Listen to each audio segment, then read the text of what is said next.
Për sa i përket amnistisë penale, është një instrument i politikës tonë penale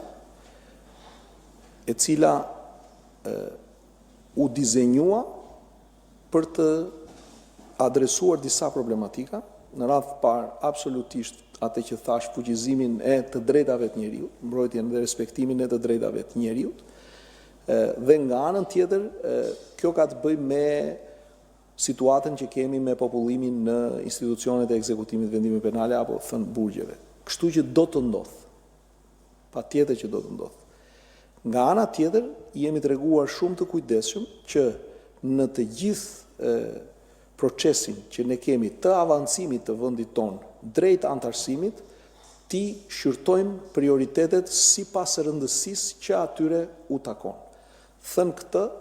amnistia është në parlament dhe unë besoj që shumë shpejt, pasi ne të kemi marrë dhe vlerësimin e punës së madhe që është bërë në lidhje me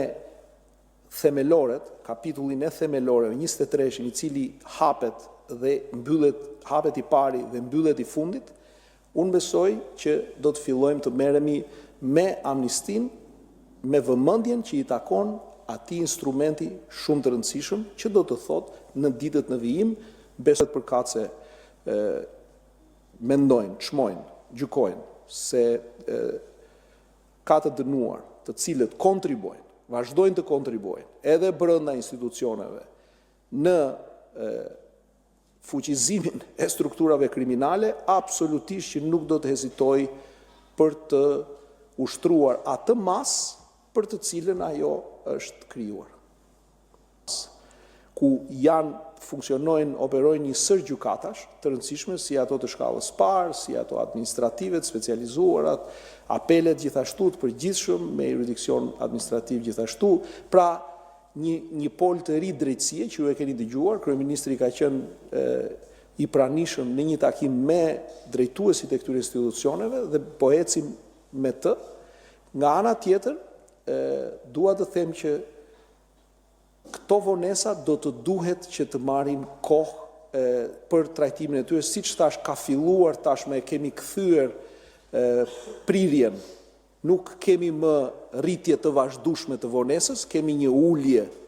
të saj, sepse çdo ditë që futet një gjyqtar në sistem, çdo ditë që plotësohet një vakancë, çdo ditë që kryhet një vlerësim nga këshillat dhe që do të thotë vihet më afër një përmbushje të vakancës, aq më pak ne ulim çështje, sepse futet një gjyqtar i ri që fillon të marrë nga ngarkesa e mbledhur ndër vite.